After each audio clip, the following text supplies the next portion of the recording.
dans la cale sèche, le Vasa était impressionnant par sa taille.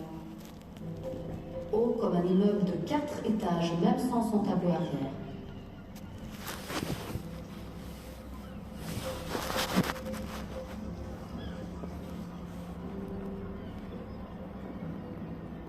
À l'intérieur, on découvrait tout un monde dont les historiens ne savaient pas grand-chose.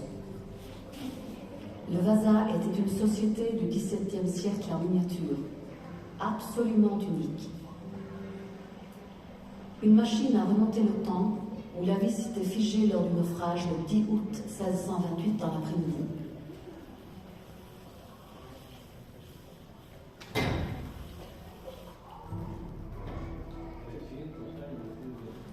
Les sculptures, très bien préservées dans les profondeurs, furent placées dans les grandes cuves d'eau en attendant d'être restaurées.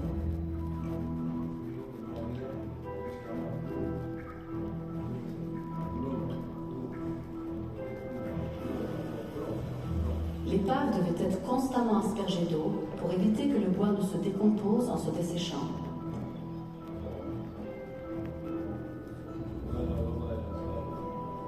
Le Vasa coula très vite, en quelques minutes seulement. Une échelle se détacha quand l'amiral Eric Jensen Kremer tenta de regagner le pont supérieur.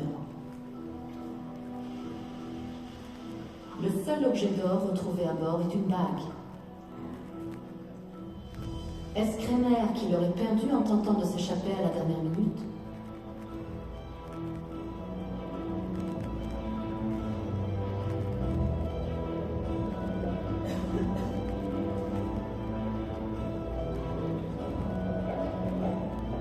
Beaucoup d'autres n'eurent aucune chance de s'en sortir.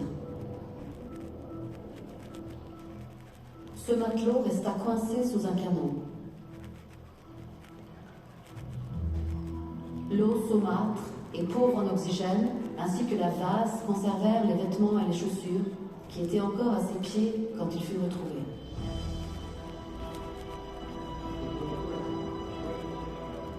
Même ses cheveux et son cerveau avaient été conservés dans la profondeur des eaux froides.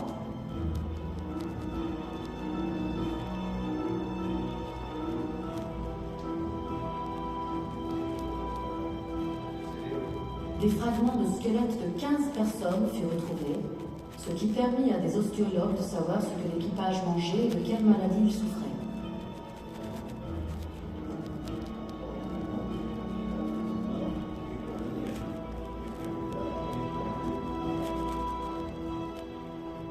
Tout au fond du creux de cale, on retrouva ce brasier en bronze qui gardait au chaud la nourriture des officiers. Ces objets précieux avaient été fabriqués en Allemagne.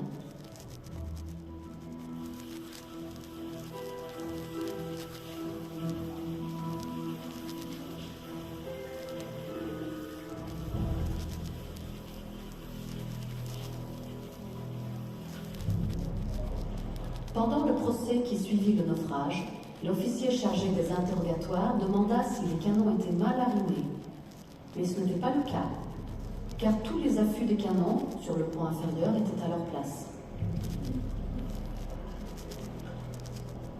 Ce n'étaient donc pas les canons qui avaient provoqué la gîte.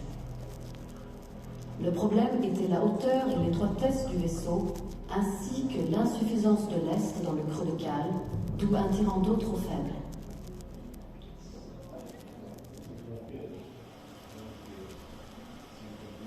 Une fois le Vasa renfloué, commença un long travail de conservation pour la postérité. Pendant plus de 17 ans, jusqu'en 1979, il fut arrosé au polyéthylène glycol, substance utilisée dans les rouges à lèvres et les crèmes pour la peau, qui permit de remplacer l'eau dans le bois.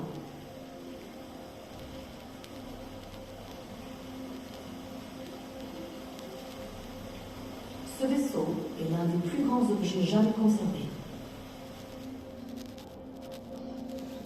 Il est parfois surnommé le plus grand puzzle du monde, et les menuisiers du musée ont dû passer un fil d'acier à travers les anciens trous de clous pour remettre chaque pièce à sa place.